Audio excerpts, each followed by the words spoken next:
It's finally happening, ladies and gentlemen. We have the best of 5. I was about to say the grand final, but no, we're not there yet. But it feels like we've been waiting about as long. Finally, washed up against the Vikings. This game was postponed, I think, like 10 times or so. I don't really remember anymore. But yeah, washed up against the Vikings. Our best of 5 series starts right here. Should be a good one. But before we start into this, a quick housekeeping. I already talked about this in a previous video, but I want to highlight it again since the question keeps popping up. People ask why the spoiler protection is currently not part of the videos anymore, and the reason is actually quite simple. Initially, when I introduced it, I said that it will result in the channel dropping its metrics and stats, and it's also a lot more work for me, and exactly that has happened. So ad revenue in the channel has pretty much broken by quite significantly.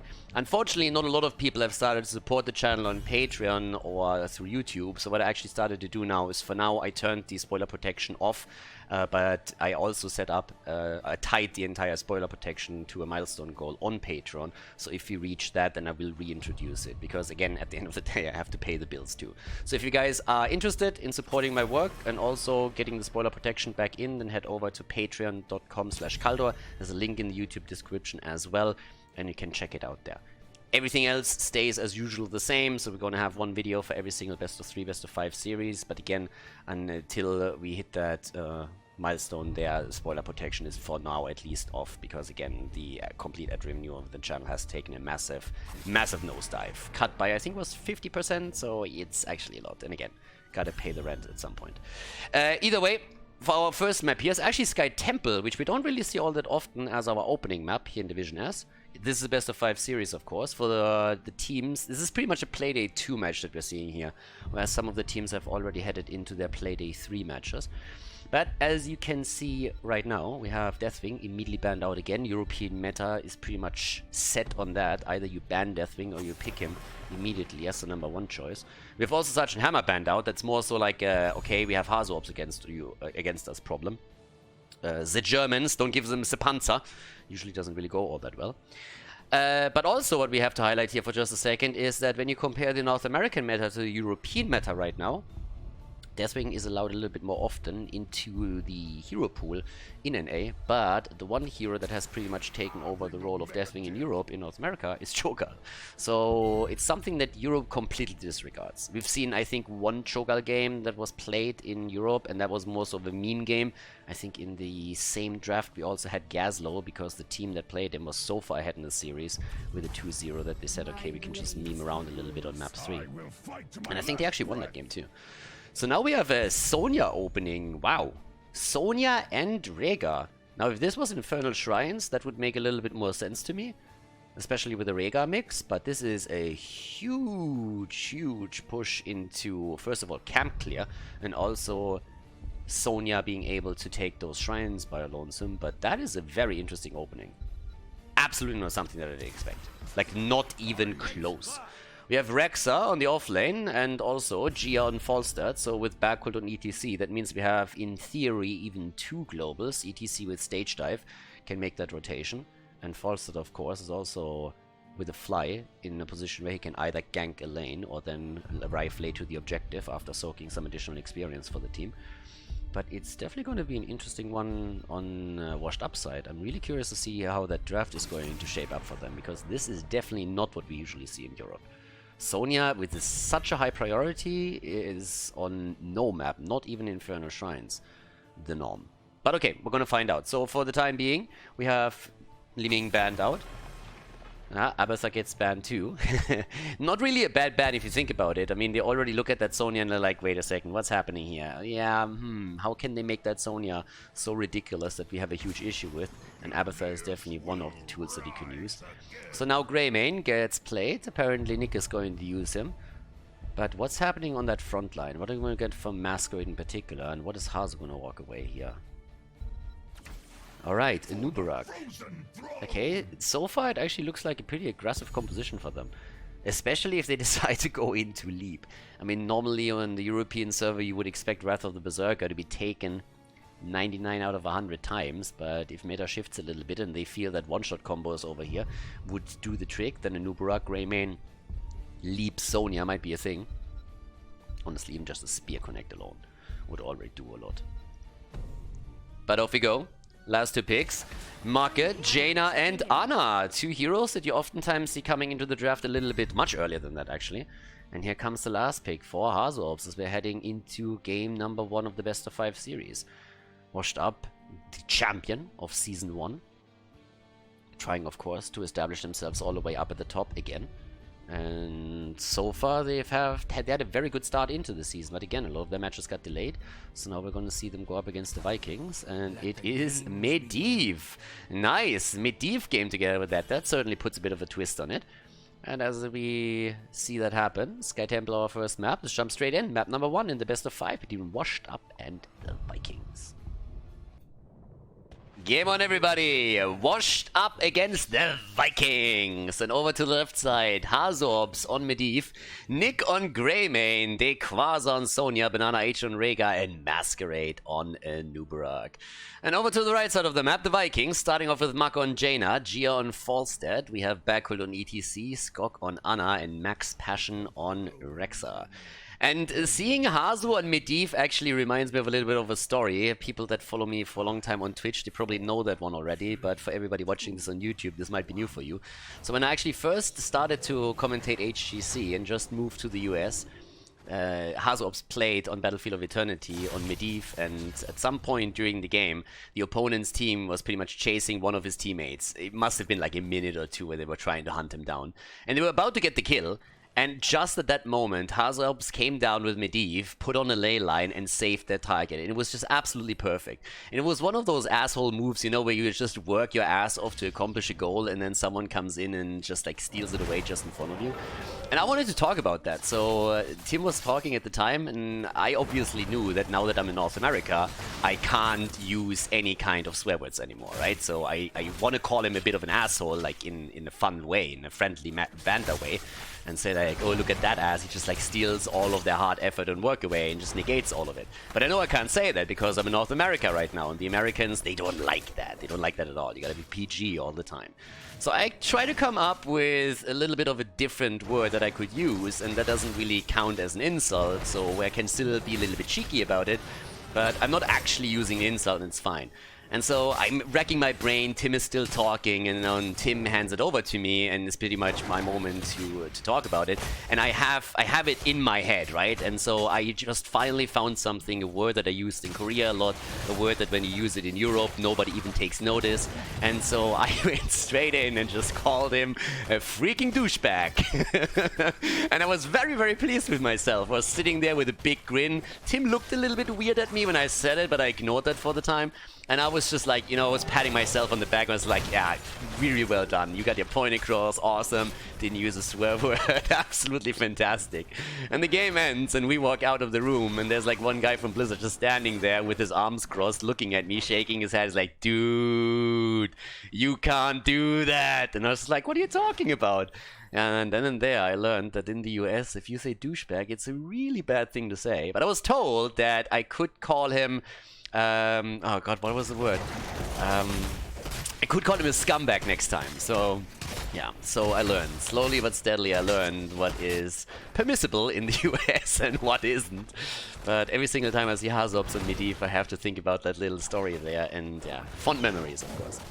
But, okay, as we're heading into this game in the first shrine phase, we have teams, of course, playing around first of all, the mercenaries. So the siege shrines were already taken.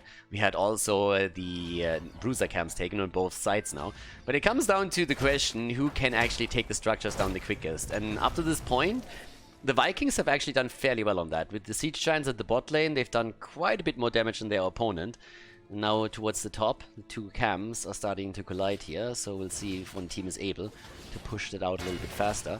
There's still a little bit of a beastly lane down at the bottom. Greymane, Rega and Rex are going up against each other. But it seems to be, more or less, I want to say, an even trade on the shrine. The thing is, it's not quite true. One team is soaking the shrine. We have finally the red team also in position up at the top, but they are actually starting to rotate a little bit more and away from the shrine as well. So that could eventually end up with a situation where Washed Up can try and get the second shrine as well. Hazu's setting up those portals straight into the mid lane. They go for Make, and Jaina is able to make it out. It's a close call, but she's able to escape. Hazorps, on the other hand, gets body blocked now. He's sitting at 12 stacks, has the shield ready. Talking about stacks, Falstad currently on 9 stacks. And going straight into Boomerang, so completing that build. Even with the auto-attack build, ladies and gentlemen, Boomerang still the talent to take here. Masquerade is taking a bit of a beating as he's trying to hold on to a few more shots in the middle. Has also gone into a very heavy aggression build where he tries to jump into the backline with the Subterranean Shield and the Underking as his talents. Hazu by now 19 stacks. Sonya's taking shots topside, and they're doing a lot of damage actually to all of these structures. So they're doing fairly well here. Catching the experience on lane now too. But the Vikings are definitely fighting back in stride here. I mean, 10 stacks for Falstad isn't really bad when it comes to the stacking progress for the seasoned marksman this early in the game either. Again, that little focus onto the Spirit Swoop. We've seen it actually in previous games now too. They're taking fight level 7. Oh, and Sonya up at the top gets murdered. Yeah, Falstad and the rest of the gang catch her. So Sonya dead, and therefore 1 kill against 1 kill. We had so far Sonya and Rexa die. And now, with Hazu's help, the rotations are still there, but they're trying to go for the kill, and that's the stacks gone. No more stacks on the baseline. Great kill by the Vikings against Hazorps. And that was a fantastic setup. Always nice to take Medivh down before he's able to complete his quest. And since he lost 20 stacks in total, that also means that he lost a fair chunk and will need a lot of time until he can get that back. So, with this, we currently have topside. Sonya also taking it a little bit more casual on the waves, not really invading this hard anymore. They're all of a sudden realizing that this is going to be a bit tough. 14 stacks for Falstad. Yeah, the bird is actually really rotating very quickly between the lanes here to get those stacks together. So he's moving from the middle to the top quite frequently. The push is there from the Vikings, and I don't know, guys, they have nearly level 10 now. They're gonna get it a little bit faster than their opponent, and the goal is the fountain at the bot lane. The next objective is gonna be a single temple at the bottom of the map, and if you take the opponent's fountain down, that gives you a really nice setup here. Level 10 as it happens, thanks to the Sonya rotation, even quicker for the team in blue. But now we have Sonya with the Wrath of the Berserker. No leap in Europe. Nope. And I like it. I mean, again, it is the better talent, generally speaking. You have more sustain, especially if you go in with a Nubarak. But we've seen so much Leap now. I think even in NA, we've seen Leap now being played a little bit time. It's a bit more of a fiesta, but it can be funny. Talking about funny, it would be funny if Hazu dies again here. At least for the Vikings. But he's able to make it 6 stacks still. Of course, both teams now with heroic abilities. No surprises at all. I mean, if you would count anything as a surprise, then you could maybe talk about Nick going for Go for the Throat instead of the Bullet, but Go for the Throat is absolutely fine as a talent.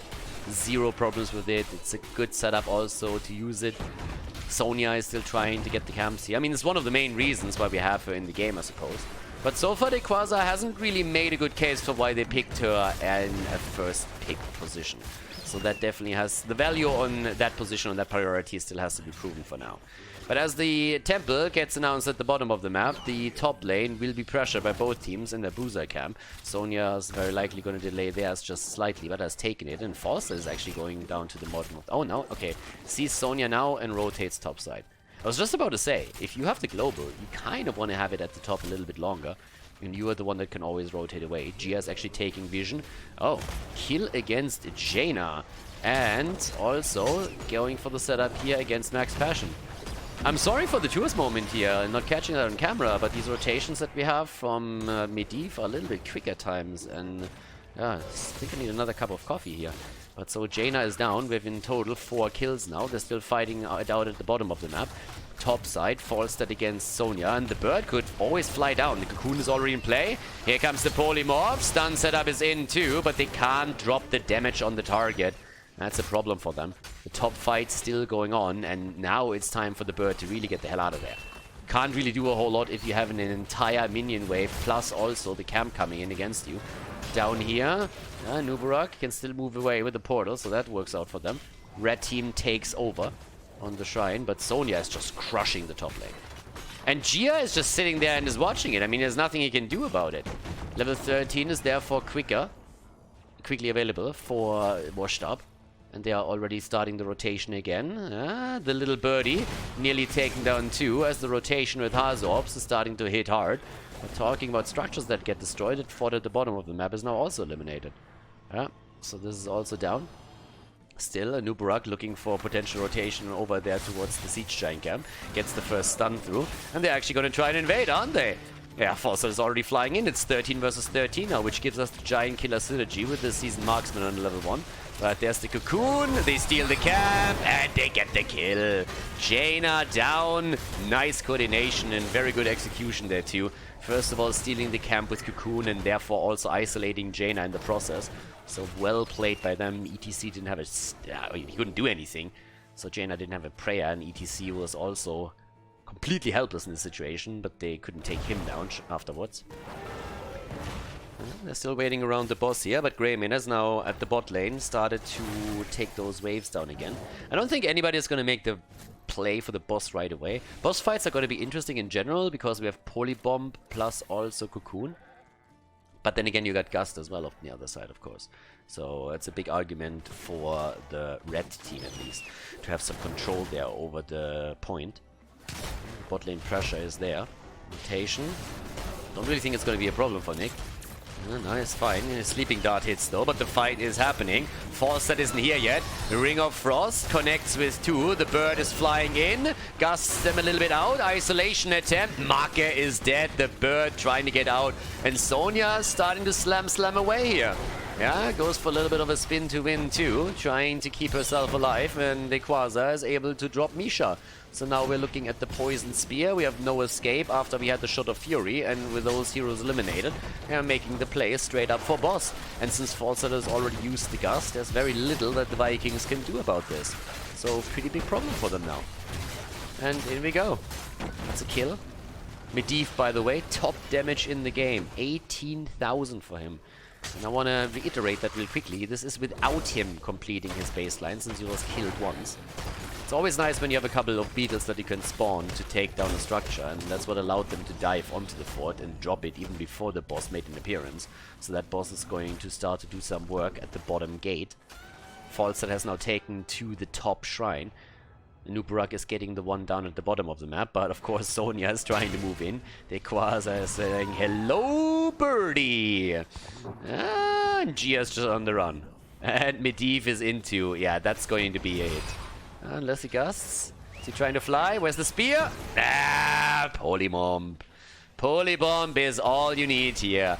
The bird is down. The bot lane heavily attacked already thanks to boss and temple. And now that Sonya has taken control over the top, they can also get more damage into the wall over here. You look at the minimap and it's quickly becoming transparent that Washed Up is taking a massive lead on structures. They have taken down every single fort on the opponent's side and are now starting to work on the keeps themselves, whereas there's still 2 forts in play for the blue team.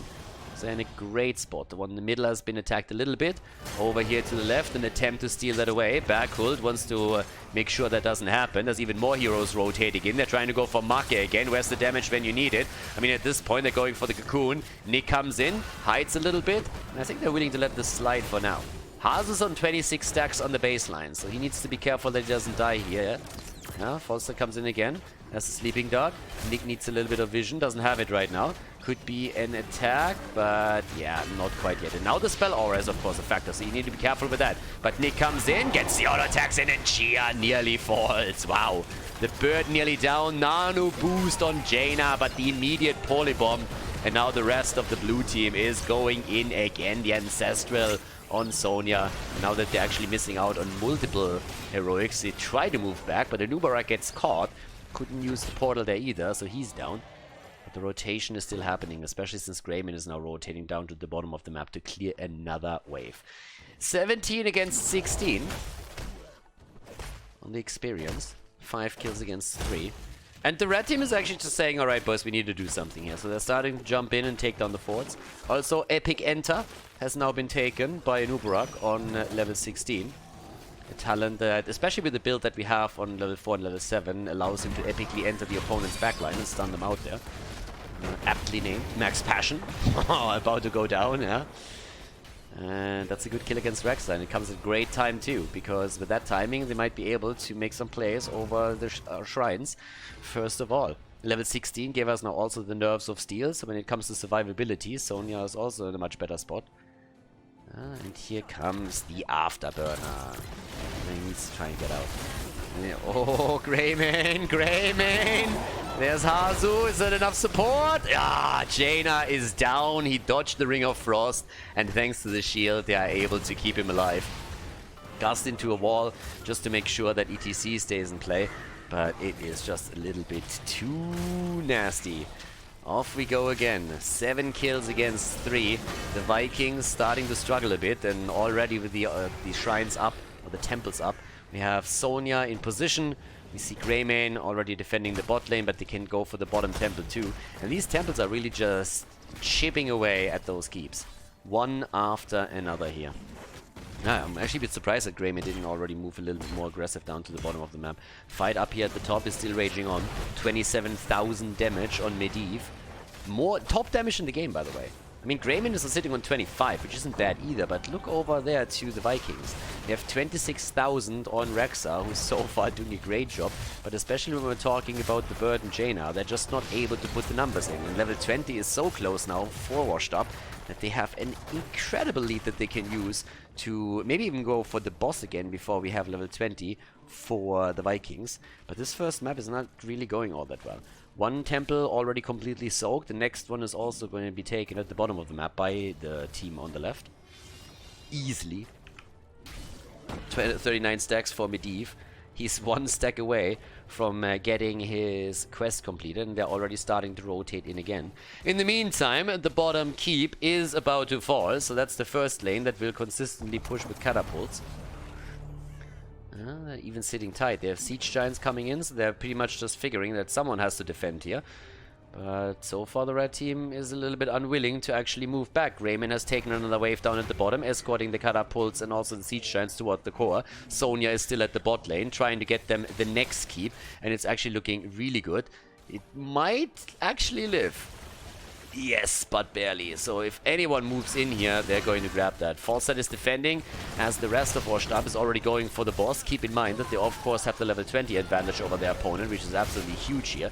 They need to be careful about the Gust though, that's the biggest problem. There's already the Poly Bomb on Jaina, and that's going to be another kill. Nick, oh my god! He survives for a bit longer to get even more damage out, but it's the Mosh Pit that really makes the play. Bearcool with a monster Mosh locking down 4 heroes, I think. Now they're trying to follow up with a kill on Ana, but that Mosh pretty much turned the fight around, at least to an extent.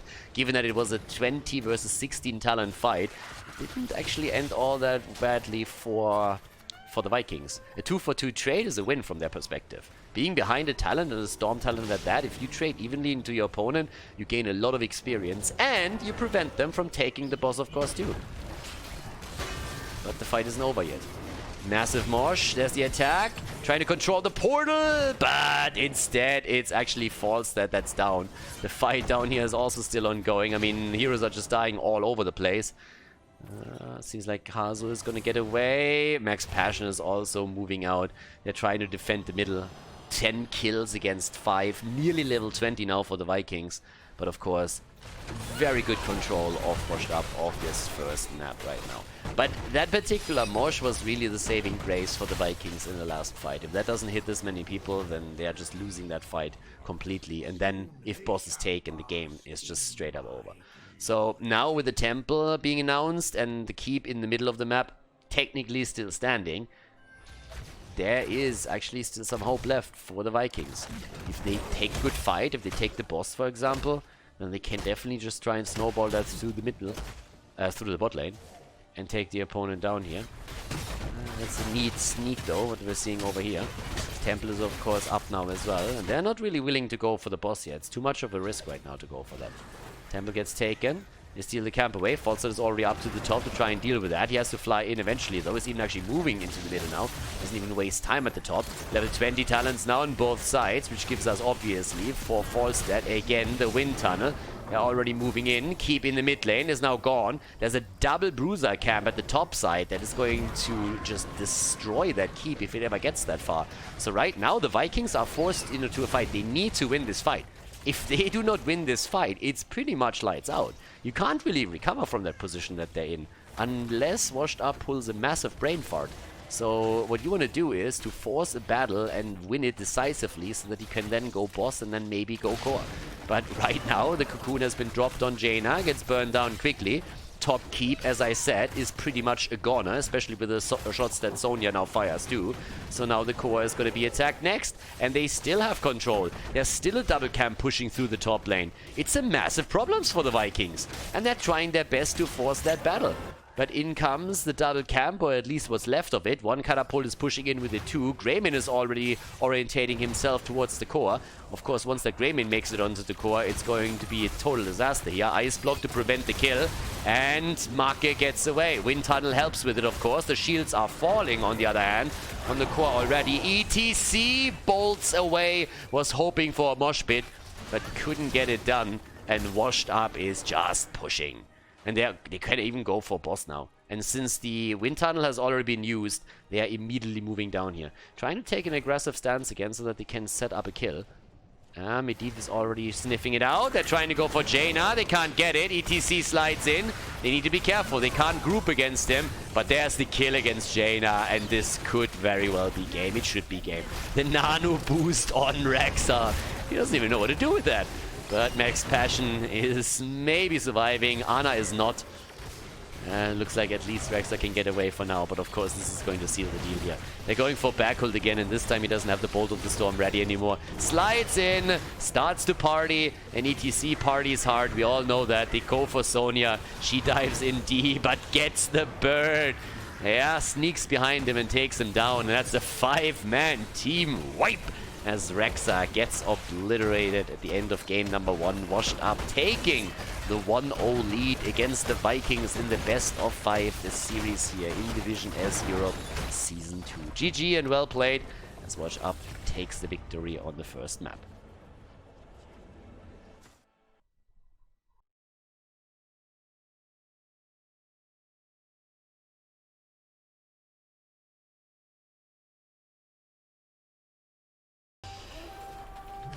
Game number 2. Washed Up ladies. They are ahead. 1-0. Good first game by them. Well coordinated. And now we're heading into Alterac Pass. Big map. And who's first pick, first ban? No, it's the Vikings. Okay, that means that Washed Up actually picked the map. Now, there's an opportunity to play Abathur now. And actually, people are always like saying like, they need to play the Vikings. If you want to play the Vikings, the two best maps right now, or two of the best maps right now. I mean, I guess still Cursed Hollow, but Alterac Pass, you can theoretically play them here as well if you get a really good 4-man together. I'm sure if this is going to happen here, I would say we're not going to see the Vikings, but hey, people have a little bit of a hard-on for the Vikings. They're like, hey, we see Shogal, we have seen Gazlo, where's the Vikings? Well, I can tell you one thing. So far, not in Division S. Okay, so with that said, now that we have Hammer banned out against Hazo again and also Hanzo gotten rid of, we still have Deathwing banned out, but one ban left. This is of course another map where you can also play around globals. So Dehaka, Falstad, ETC, 3 heroes that we should see in some form in this, or at least most of them, especially since another frontliner has just not been banned out, so that's also a big one. And off we go. But yeah, again, if you're actually interested in Shogal games, Europe is definitely the wrong place to look for those. If you really want to see Shogal matches, you should check out Division S North America on YouTube, and you will see a lot of Shogal. Again, the hero gets first banned or picked in pretty much every single game over there. But okay, so now with Junkrat as the first pick for Gia, trying to play around that. And, I mean, the only game that the Vikings have played so far was against Feel the Heat, and that was a series on the first play day that they lost. So they're catching up now, and Washed Up loves their opening. They go for the exact same opening that we've seen on the last map. Again, it's Sonya, again, it's Rhaegar. Yeah, in the early game, she might not really be the best hero to contribute to team fights, but as soon as she gets some of her more conservative talents that really help her with the sustain, Nerves of Steel, and all of that, so, I mean, Wrath of the Berserker already to start with, she can do a lot, especially with the Lightning Shield, of course. So that combo is strong, and there's a lot more maps on here, too. Tyrell gets picked, and so does Leoric, okay. So we have Leo for the wave clear, Tyrael in, and Tyrael is actually interesting in that context now. Because for Tyrael, I mean, you kind of want to either throw a Greymane in here or someone that can really capitalize on shields, on the attack speed bonus that he gives, the sanctification, of course. And what gets banned? I mean, just the other day. Okay, they ban out Jimmy. Yeah, that's actually not too bad. I mean, it's even a little bit of a soft ban against the Tyrael cheese that you can pull off with Medivh flying in behind enemy lines. We've seen that pulled off once by Lauba's fan club, and just the other day there was actually a ban against Morales on the second ban because they saw a Tyrael and Greymane opening and immediately said like, yeah, sorry, but that's not happening to us. We're not going to deal with that. But banning out Jimmy, who oftentimes with that strategy comes into play because of the auto attack damage and the Hyperion, is not too bad either. And of course Jimmy with the penetrating round can also not only get good auto attack damage in against Sonya, but the penetrating round is a problem. And now that they're also playing Tracer, it makes even more sense. Another hero that doesn't want to deal with heavy auto attacks. And there's the Abathur that I talked about earlier. So we have Abathur Sonya and Abathur Tracer. Holy shit. Yeah, it is on. Nick is gonna have a fun one here. Oh god. Okay. Let's go. Let's see. Vala with Tyrael, okay, the combo, and Auriel. Yeah, it's again, Berkhold loves his Tyrael, but I gotta say that the lineup that we have now for Washed Up seems a bit scary. It seems like very scary. Sonya with Abathur and the lightning shield from Rhaegar. Holy hell, good luck with that. I mean, the early game is of course something where Washed Up has to be careful with Abathur, but this is going to get nasty very, very quickly. Okay, last pick comes in, and it's Diablo. Off we go. So, game number 2. The stage is set for our second map. Washed Up in the lead against the Vikings. And we're going to jump in now to see which team will be victorious on Alterac Pass. So, without further ado, map number 2, ladies and gentlemen. Game number 2, the second map is live. Alterac Past, Washed Up on the left with Dequaza and Sonya. Banana H on Rhaegar again. Nick this time able to zip around on Tracer, and we have Hazorps on Abathur for the continuous support of pretty much all of the heroes mentioned before, and Masquerade on Diablo, so a nasty lineup to go up against. On the right side, the Vikings with Macke on Vala, needs to weave in those auto attacks. Berkhold is going to help out with the shield a little bit, has Sanctification as a bit of a panic button. Gia on Junkrat for the displacement. Skok on Auriel, and Max Passion on Leoric. Okay, so off we go. On level 1 already, as expected, the pressurized glance. I'm seeing also Austin's renewal again. Sonya immediately moving up to the top. Macke going into the multi-shot build. And no big fight in the middle for now. But a little bit of an attempt at setting up a trap against Gia. But nobody's brawling at this point. This is a very quiet and calm start into the game. No 5 versus 5 in the middle. So, yep, with this we are having instead just a very, very nasty setup here for Washed Up. But again, with Abathur, level 10 is usually one of those ballpark, one of those thingies that you really want to achieve because you have the copy finally in play, and that means you have 5 hit point bars in the team fight.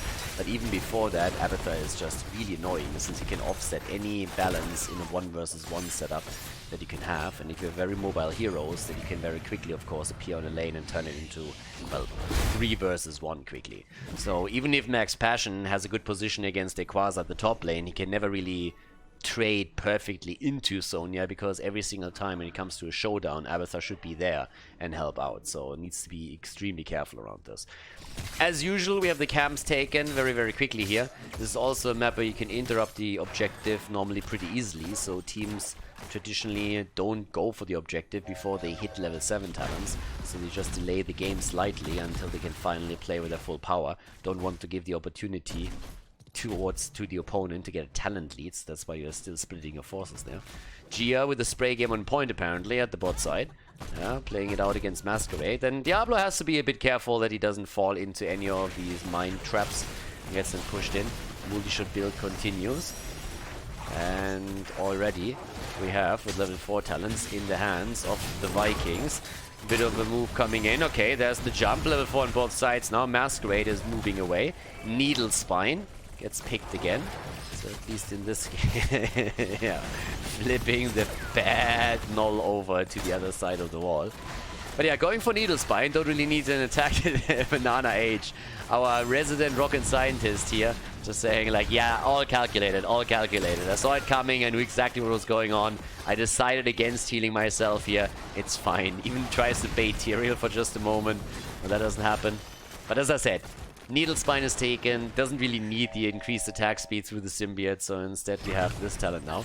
And yeah, it nearly worked to give Gia a very bad opening into this one, so no first blood just yet, but as the objective gets announced, the teams are now, as promised, fighting for level 7 before they're starting to move in for it. So off we go. Top side, that's still where we have Tyrael in position, sorry, Leo in position. Over here the wall has already fallen. I mean, the Vikings in the early game, again, from the structural damage perspective, they're doing well. They're trying to exploit the fact that there's only 4 bodies available in fights. 4 washed up. Abathur in the early game is just a little bit more on the weak side. But here comes Sonya, and she really benefits from Abathur, benefits from it a lot, and they're diving in deep for the kill against Oriel, but they can't get it. Instead, it seems like a Banana is going to be in trouble, and he goes down. Counter kill potential. Abathur comes in together with Sonya with the kill. Spin to win, baby, but the Quasar might not make it. Oh my god, Masquerade. Masquerade comes in and saves Sonya. Find yourself someone that looks at Sonya like Diablo. It's a love story made in heaven. Sonya the Barbarian and Diablo. The two of them had already a lot of intimate contact in Diablo 1, Diablo 2 and Diablo 3. But this is really just like the finale of a bromance that has been going on for a long time right now. So yeah. The big save. I mean, Sonya was dead in the water, seriously. If Diablo doesn't go in and get those stuns off, it's just lights out. So nicely done by Masquerade. Great save, and that's how you peel for a tank. Okay, so with that, he writes the Angry Cloud too. Yeah, Diablo is always angry. It's fitting. Lore checks out.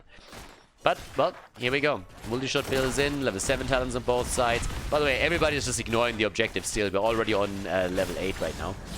We have in this case the bullet time. Okay, attack again, but the whip. Oriel cracks the whip and Diablo is immediately getting pushed back. Up to the top lane. The wave clear. Abathur is trying to move out and body soak as much as he can the entire time. Hazops is sitting tight, but the fight is obviously slowly starting as the red team is trying to get themselves the radar set up. And at least for now, it's working. They get the progress. Abathur is helping out. Tracer's looking for an opening here. Zipping in, zipping out, trying to escape as many of those AoE damages or abilities that are being pushed onto them as possible. But the objective is close to being grabbed by the team in red. And honestly, if you take Abathur on this map, this is something that you have to be okay with. Of course, you try to avoid it, and in an ideal case, you do, but you have to deal with this, with a situation on the ground. And you are likely to lose objective number 1. As long as it's only one objective, that's still fine. It's early on in the game. It's most likely not going to do that much. Sonya's getting counter value at least bot side as she starts to take the towers down. We have also level 10 abilities for both teams about to be grabbed, so for the defense this is going to be nice. And no resurrect, instead the Crystal Aegis again. Pretty much the abilities that you would expect. No surprises, honestly, so far. I mean, we have still Apocalypse taken, there's the Wrath of the Berserker, and off we go. The Raiders make it in, mid lane forward, that's a goner. Bottom of the map, Sonya should be fine here. And up at the top, they're still trying to defend what's there to defend, but they give up the mid lane. And in we go. There's already the Quantum Spike, of course. If you get more damage in, Nick is going to try and do exactly that, but the push in the mid lane is still continuing as the Vikings are just not stopping. Can't stop, won't stop, baby! A bit of pressure at the bottom of the map as Junkrat is starting to have a tough time against Sonya. I had to jump out too. But up at the top, Abathur, the Slug is just still sitting here. I just want to see a slap kill or something. Honestly. Give me the slap. Give him the slap, baby. I said it in the past and I say it again. I personally still feel that Blizzard should grace Abathur with a third heroic ability. We call it Bitch Slap. And what happens is, if you are able to hit someone with a melee attack from behind, then you insta-kill them. It would change the entire way you play Abathur. All of a sudden, you have to stay away from bushes, because if Abathur just burrows in behind you and he can start a bitch slap you, it's an absolute disaster. Medivh Abathur, totally different strategy. Totally different strategy. Blizzard, you're welcome. Thank you. Don't need to pay me anything. No, it's totally fine. You can use that idea. Bosses are taken all over the map, but just imagine the possibilities. It would be absolutely fantastic. You get a mosh pit through, Abathur burrows in and just starts to slap people. Yeah, Stim John Morales? Oh yeah, baby. On Vala? On Greymane? No, Abathur. Abathur comes in. 3 kills right there. 3 kills. Bitch slap. Perfect opportunity for Blizzard. Make it happen. Can limit it a little bit. Maybe you have to upgrade it on 20 to get the double value, so you can kill 2 at the same time. But yeah. I mean, either way, we have currently bosses taken on each side. It's really a slow game right now. Kill versus a kill. Both teams taking the bosses. They're all waiting for the objective here. The defense is there. Bot lane. Yeah, that fort doesn't fall either. Or does it? Ah, maybe. Maybe. No, not quite. We're not quite there. So, yeah. Now that the objective is up again and both teams have grabbed level 13 talents, I think we're about to start. 8 minutes in. And I think this is where the action is really going to start to kick in a little bit more. Okay, so. At this point, we have Soma Transference. Masquerade with a deep dive, but they're trying this time to go for the objective right away. Abathur, be careful. The slug alert. As we have down to the bottom of the map, the attempt of Junkrat to pull someone in over here. Push them. Not happening just yet. Camp is now taken 2. Reg has realized that this is going on and has decided that he wants to counterbalance that with a camp of their own. So starting to go for it right away. But here we go. Masquerade, Nick, Dequaza, they're all just shrugging around. All just looking for an opportunity. Very, very, very calm game here. I mean, they don't want to risk anything, especially the Vikings. If you fall behind an opponent 0-2 in the best of 5 series, it's always tricky to get back. The momentum swing that you need to pull that off is immense. Reverse sweeps, they happen, but they are rare. Alright, in come the Chattering Teeth. They're starting to make the play. Abathur, the double tracer is ready. Here's the Aegis as they're trying to make a play, but the Sanctification, the Riptire pushes them all back, and Sonya is down. Rip, as she gets hit by the Riptire thanks to the Entomb setup. But Oriel is also down. Abathur gets the kill here, so all of a sudden we're looking at a 4 versus 4 setup. The Ancestral keeps Dibbles alive a little bit longer. He gets the wall stun against Marke. Marke doesn't give a shit, rotates around him, and they get the kill with Junkrat supplying the final hit. Rhaegar dies too. Diablo's obviously back since he had 100 souls, but this is 4 kills against 2 now and a level lead for the Vikings. So they actually look pretty sweet here. Diablo saying like, not on my watch, boys. I got this. Not quite sure if he actually does, but their problem is the level 16 talent for the red team. And that's why Nick has actually started to take another wave at the bottom of the map, because they're already realizing that they're falling behind the talent in a few seconds. And this is something that's going to be tricky. Yeah, that's a kill against Gia though. Nick, with the help of Abathur, comes in for the kill, tries to even get the kill against Marke. That's something he can't make happen just yet, but they are actually avoiding the objective being claimed by their opponent for now, so the Vikings have to try another time. They need to wait for Junker to come back, especially since Hazops is now soaking experience at the top side. It seems like that experience lead that translated into a talent advantage is not going to be a decisive factor in this next fight. Well done here. So instead, we have the blue team claiming position. Level 16 talents are ready for their opponent, but with the minion wave in the middle, soaked by Abathur now, thanks to the symbiote, this advantage should very quickly be negated. Now they're rotating in, of course, and so far they don't want to take that position again. Abathur has his ult back up, goes for the race car move on 16 with the adrenaline boost now. But it's starting to become a little bit more spicy. Double Tracer is still a thing here. They can jump into the back again and try to get that kill against Junkrat once more, or maybe even home in on Vala, who went for Manticore. Again, traditional talent choice on the European server, whereas on North America we don't see it that much. against Diablo, of course. Makes a lot of sense here. Get a lot of good damage out. Ooh, Tracer is already suffering a little bit. Yeah, she's kind of low. Here's the objective. About to be claimed again. Gotta be careful. It's only 10 seconds that you got left. Now or never. Make your move or just accept it. You're gonna lose objective number 2 as well. Nick goes in. But they're gonna claim it. Yeah, they're gonna take it. The Vikings. Nicely done. Good zone. Well played. And that's another Raider wave that they grab as they release the prisoners here. Nicely done. Okay. And off we go. In the mid lane. Oh, Masquerade. The Ancestral. Banana Age with a better safe than sorry play. There's the Apocalypse. Stun into it. And Berkult is down. Berkult down. He looks for the trade value. Doesn't find a whole lot. Hazorb's copy is destroyed, but that's still a 5 versus 4. And I can guarantee you that the Vikings are not too happy with that. Now they have, of course, the Raiders coming in, but they don't really want to deal with the 5 versus 4 situation. But the Raiders are also moving in for the key. The problem with all of this is that Abathur on level 7 still has Mule, so you really have to take a structure down completely, or you're just going to give Abathur an opportunity to use his level 7 talent. And at least at the top, they make it happen. I mean, this fort is down within moments, but that's not the only thing that's down. So is Leoric. So Leorki falls. Gonna defeat this one quite easily, but now they have to think about what's going on at the bottom of the map. Because that's where we have another fort that will be in danger of being destroyed if the rotation doesn't hit. They're starting to rotate in as we speak. Let's have a bit of a look at the damage output too. 35,000 for Nick here on Tracer. 45,000 for Vala. Well, that multi-shot build is really working out. And they're already in position for the boss. Raider gets destroyed, boss immediately gets attacked, and of course, as they are already at the bottom of the map, we're seeing the same move being made by Washed Up. Both teams just go for the boss trade. And both bosses will go for the keeps directly. Down at the bottom of the map, no damage over here at the wall. Up to the top, nothing there either. But yeah. Let's see if one of the teams is actually pushing with this.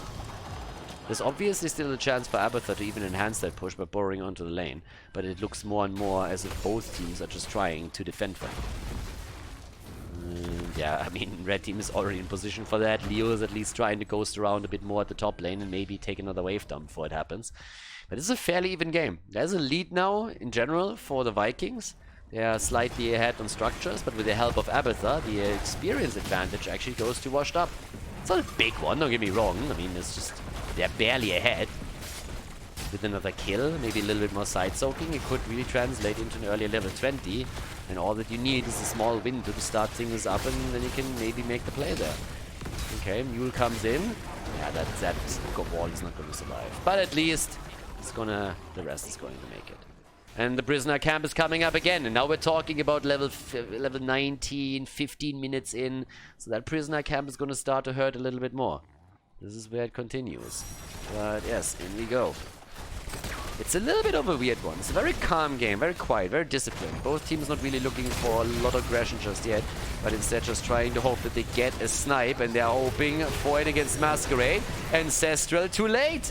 Banana Age is a little bit too greedy here. The Ancestral does not connect, and now the doggy is in trouble too. Nick is trying to turn it around, but a good Aegis saves the target. Banana Age himself actually making it out. So that worked. They bought themselves a little bit of time for Diablo to come back. But they're still with only 4 heroes on the map, and that's a free shot at the objective for the Vikings. That was a really good Diablo kill that they had. And now they have Buried Alive. They have level 20 talents, both teams do. Which means that we have the Holy Arena. Also the Farflight Quiver. Yeah, Manticore, Farflight Quiver. Have fun, Diablo. That's not gonna be a nice one for him. Even the Diamond Resolve. Damn, son. Okay. Really hoping to save the target here. This is actually a great talent if you think. Like, if your criticism of Aegis is in the first case that you pretty much paint a bullseye on the target and you only delay the inevitable, that level 20 upgrade is definitely making a very strong case for that target surviving no matter what. But as we have Diablo back on the map, they have to really decide if they want to fight for this. And it seems like they're absolutely okay with letting this one slide too. It's actually pretty incredible. That would be the third objective against them. Yeah, but they don't really have the time. Abathur is doing Abathur things. He's just trying to escort the lanes out. But the objective is going to hurt them. It's 5 kills against 5, and the objective this late in the game definitely does a lot of work. Hive Mind is in, we have Ignore Pain, we have Get Stuffed, also the Storm Shield. Again, it's tricky for Washed Up. The Vikings are very, very eager to ensure that they are not going to lose another map here. They don't want to fall behind with an 0-2. We need to make something happen right now. Okay. So off we go. Dibbles in. Oh, doesn't hit the combo properly. Sanctification is on the ground. They're trying to force the fight before the objective is there. They get a good amount of damage too, but it's not enough just yet. The double Tracer is on the move, but Sonya is in trouble and needs to be very careful. Tracer is also incredibly low, and Nick gets murdered as Vala goes in with the multi-shot. And this is bad news for Washed Up. Nope, that's the end of the keep in the middle. Can they go for core here? That's the question. The fort at the bot lane is about to fall too. But of course, they want to go for the second keep first so that they also remove the second armor shield from the boss, from the core itself. And right now, the chances of the Vikings walking away with the victory here are pretty high. I mean, Tracer is still dead. They have another 30 seconds in a 5 versus 4 setup, and they are just absolutely crushing it. Max Passion is slowing things down. Mule gets actually dropped now too, but I don't really think that it's going to make a big difference here. Washed Up is on the ropes, and they know it as well. 5,000 hit points left. Can they defend it somehow? No, they're buried alive, and they actually defend it for the time being. That would be a disaster if that works out. If they don't finish it now, that would be a massive disaster for the Vikings. But I don't think there's a chance. The explosion of Tyrael is going to finish the job. This is it. This is game. This is the 1-1. The Vikings take Alderac Pass and tie the series. GG. And well played.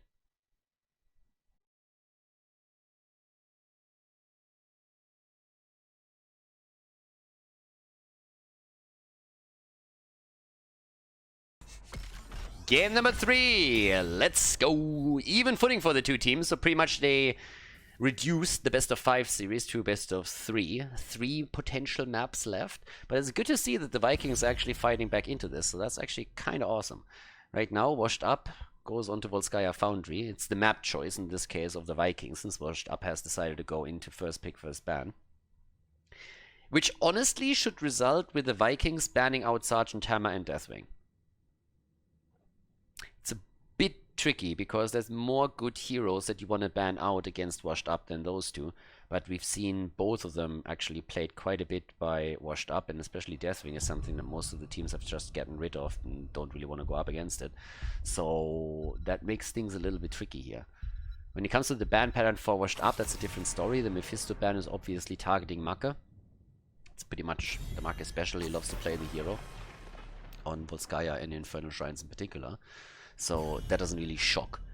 Deathwing gets banned out right away too. But now the big question is really, do you let Hammer through? Do you let Rexxar through? Not saying that Rexxar is necessarily first pick material, but I'm really interested to see what the Vikings ban.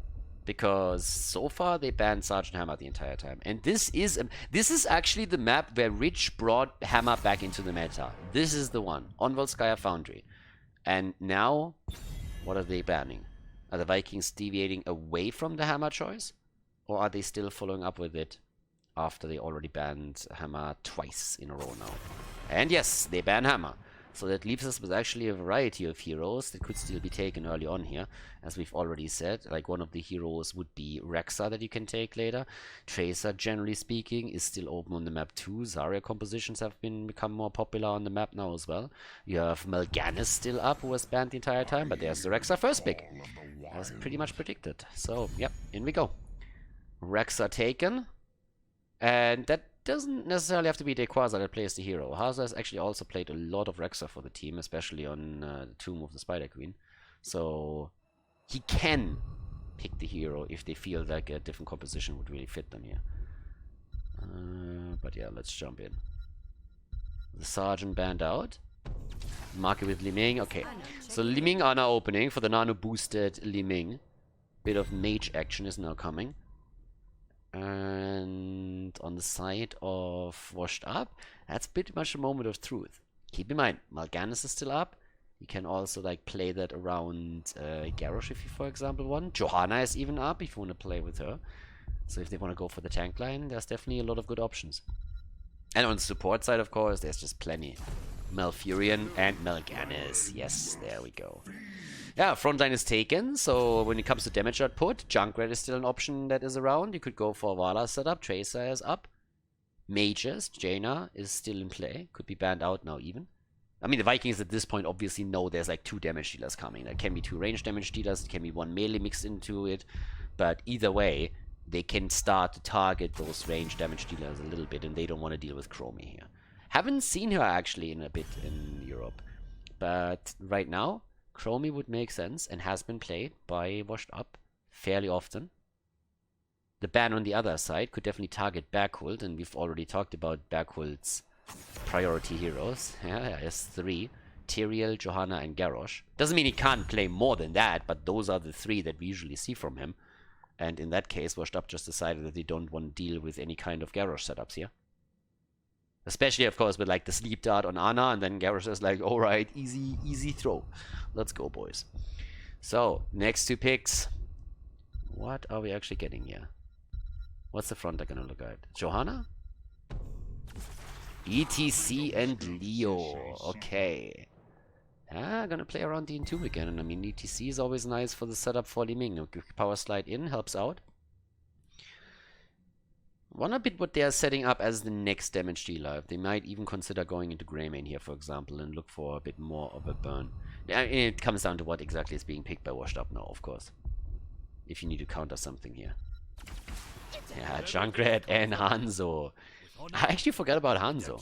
I mentioned Junkrat earlier and a few of the other possibilities, but Hanzo completely slipped my mind. He was banned, I think, on the last map, right? So, kind of slipped my mind because of that. Okay, so Gia for the last pick, and he would have loved to play Junkrat for himself, but they prioritized the front line before. And with that now, Volskaya Foundry, our 3rd map, final pick, is going to be locked in a second. And then we're going to head right in. So, off we go. Zeratul. Okay, Zeratul for Gia. He's going to try and rip Hanzo and Junkrat apart. But guys, let's jump in. Game number 3 without further ado. Volskaya Foundry.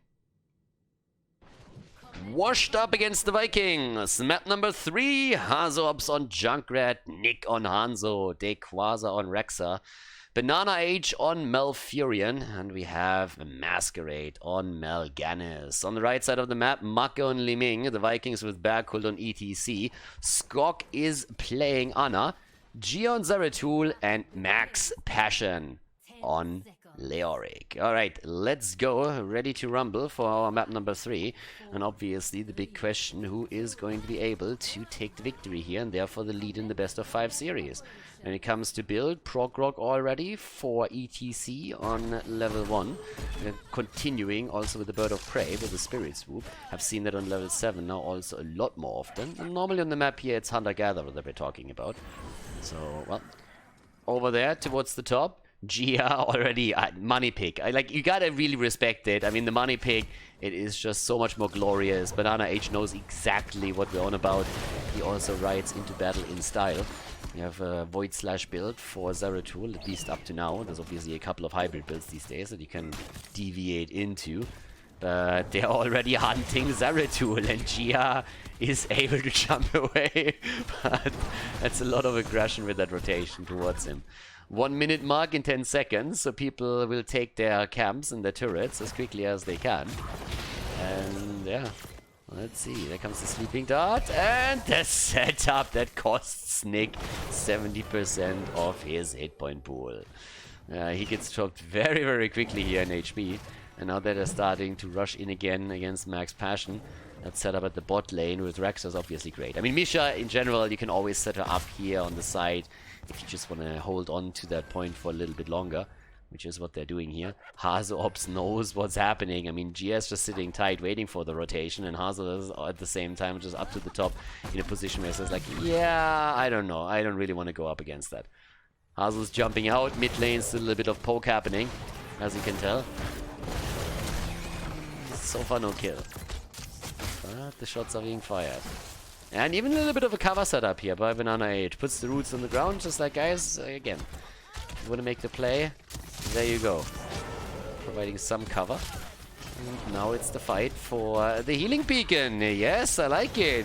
Slash build gets continued. They're trying to get the item. Marquez attempting to sneak it in. Goes a little bit deep and he goes down.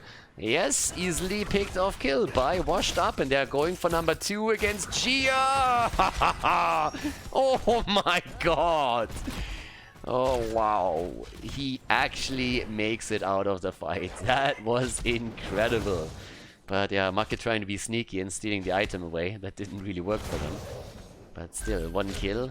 A little bit ahead now. Item advantage, of course, goes over to Washed Up. And they are off to a good start here. But it's just a really, really tiny one. I mean, we have the control point getting unlocked in just a few seconds. And with the leading experience that we see for Washed Up, they might even get the early level 7. And again, it's gonna only give you a slight lead into this, but it's not going to be too incredible. So we'll see how it works out. Either way, for now, the camp's been taken for both teams at the top left and top right. Zeratul against Junker, still top side, but now with the control point unlocked. Immediate move by both teams into the middle. It seems like the blue team might be able to get the lead here, but they have to chase ETC off, and that's a really stubborn cow here. A little bit like a donkey. That has to be pushed off eventually. Back hold. Yeah. Good for him that he moved to the top there. If he would have gone straight towards the gate, then he would have died after Misha makes the stun happen. Level 7 Talonsan already. Max Passion is losing a lot of his hit points. And the blue team is taking a very, very solid lead on the control point, on the objective. But I really love these setups with the sleeping dart and then Liming following up on it. I mean, this is now the 3rd time in a row that it works out. Warp Skirmisher actually has been taken. Okay, that's gonna be interesting. Malfurion is dead already, and the kill against Leo. Oh my god, ETC is also dead. Yes, we're getting a double kill for Washed Up as they destroy the front line of their opponent. Okay, obviously Marke now with his traditional charged blast on level 4. Pretty much his standard talent Liming on level 4. Into Calamity. But yeah, holy hell. This is getting nasty. 3 kills against 1. Big lead already on the objective. Items are now going to be taken. Ah, this is good for Washed Up. This is really good for them. If they can walk away with an early advantage here and grab the first protector, it would of course be a sweet deal. But down at the bottom of the map, Nick is still a little bit low. Overtime has already been reached. A lot is going to hinge on Zeratul in this performance. And the kill against Mal'Ganis. Misha dies too. No counter kill this time. Nicely done by the Vikings. Even kept Gia alive, who was incredibly low, like a lot of the heroes were. Marke, oh, yeah, nearly gets Hanzo'd here. But Nick is only able to drop him down to 200 HP roughly. Tower is already eliminated. They still hold on to 1 a bit. They get the kill! It's a 4 versus 5 and they drop ETC. The cow is suffering from the low HP pool. And all of this happens even before Mal'Ganis is back. Now we have the Protector. And this is going to mean the end of the top lane fountain. They might open up the map in the middle a little bit more, but already rotation towards the bottom of the map as Quasar is going to try and push this out, make his play. And the Protector actually doing a little bit more damage in the mid lane than expected before making the move up towards the top. Gia and Hazu are already fighting this one out. Wars are now about to be unleashed since we have level 10 ready. That also means that we have Mal'Ganis' ult in. There's the arrow for Hanzo. Could fire that away. Rexa is still fighting it out at the bottom of the map, but here to the top, they actually are setting up a full-on defense, the Vikings that is. They don't have level 10 yet, but they really want to hold on to their fountain. Taking a lot of damage on it already though. But the fight is still continuing, and the tower is down, the small gate too. There's also Void Prison. That gets now picked up. The Entomb, Mosh Pit. Still trying to make the play here. This one is incredibly low, but do they have the ability to take that down? Oh, Protector! Perfectly timed with the expiration, but the Riptire for the zone, and Malfurion with his ult. The silence is in. Kill for a kill as Hanzo dies. ETC with the Mosh Pit, but he gets dropped as well. 2 kills against 1, but what a beautiful setup. The Vikings really just timing everything around the expiration of the Protector and then getting the Entomb off, but it is not enough to get all the damage in and drop multiple targets. So now, oh, the Void Prison hits 4, but yeah, Malfurion and Rexa, they are all down. Holy hell, Calamity Li Ming with Nano Boost is murdering them. That's 2 heroes dead, the Void Prison set up enough, and Nano Boosted Li Ming is just no joke. And that on top of all of the slash damage that Gia is dishing out now.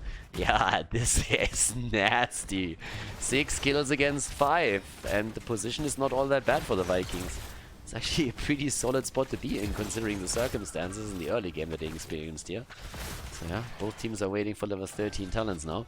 But on the damage output, 27,000 for both Hanzo and Li Ming. Uh-oh, Nick? yeah, not going on this time. I mean, obviously there's also no Might of the Nerazim, so that keeps Zeratul a little bit more in check. The setup at the Void Prison is definitely going to be interesting. It's not really something that we see a whole lot more. I mean, for such a long time, it was really Void Prison and then setups with, for example, Ring of Frost from Jaina that dominated in the meta. But nowadays, it's all about Might of the Nerazim and Zeratul just turning the game into a one-man show in those team fights. Just trying to find an opening at the edges of a fight and getting a quick kill in against the target before moving out again. But in this game at least, Zeratul going back to the roots here. Having the Void Prison in and trying to play around that. With the level 13 talent, we now have the Mending Strikes in. Teams are already starting to gather again. Also, with this particular point in mind, as it is, I mean, it's only a minute and 30 until it's back, but with the objective as it is on this map, you will most likely see a fight over it at some point. This is another thing that you want to fight for. Yeah, but they can't take it down. Can the minions destroy it? Yes, they can. Nice. Yeah, down to the bottom of the map, Dequaza gets locked in. Oh, Misha? No way. Nah, Zeratul is just a little bit too mobile. So the Rexa kill comes in at the perfect moment in time. Should give them the initial position on the shrine itself. Thankfully, for Washed Up, the healing beacon is not back up yet, or it would be an easy picking for the Vikings. But everybody is starting to jump to the top again. And with that, we have now the wall getting poked down slowly and steadily. 14 versus 14, 6 versus 6. 12 actually missing. Oh, Nick! Holy hell! Oh, Hanzo, he nearly got murdered there. Make is also just waiting for opportunities the entire game here and lands combo after combo whenever he gets a shot.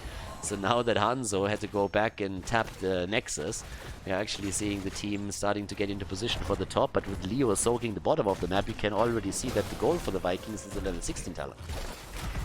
Oh, the arrow against 2. Misha with a follow-up stun, the root, the kill, and didn't even have time to drop the healing beacon. Healing beacon gets stolen too. Ana is dead, washed up. Easy pickings here, nicely done. But especially the coordination against Li Ming was absolutely crazy. Normally you would rip a player for not using an item and at least dropping it before he dies, but Mark didn't have a chance there. He was just like, yeah, and I can't move my hero anymore. So he just gets locked down and has no chance whatsoever to make something happen. Now we have a double healing beacon in the hands of Washed Up, and on top of that they are also looking at turrets. So down to the bottom of the map, Gia coming in again, trying to at least get one for them. Nick is doing the same thing here. He needs to be careful though. But he's not alone. There's an assistance coming. Banana Age starts to move in. Also, we have the Void Slash now, so Zeratul is getting really dangerous at this point. And off we go. What are we getting there? 2 stacks missing for Rexa to get his own quest completed on level 4, and therefore having the extra armor. Turret gets taken. They're trying to go for Leo. Leo might be in trouble. Yes! They sacrifice the arrow for him. As it turns out, by the way, Leo is going to be back much quicker than the arrow cooldown is back to business. So they need to try and play during that window and force something, or it's maybe not even worth that particular trade. But it's only 20 seconds until Leo is back and the arrow is down for another 40 nearly. Okay, so as they're starting to jump in, it's the potential fight. 99%. First turret already gets dropped. Leo's about to come back. There's the Void Prison. Slide in from ETC.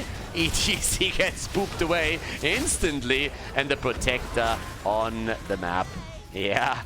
Protector's in. Junkrat takes it right away. They're going for Zeratul. They might even get the kill here. Gia is in a bit of trouble, but is still able to jump out since he has the blink cooldown ready again. And now they're starting to make the rotation more so towards the bottom of the map.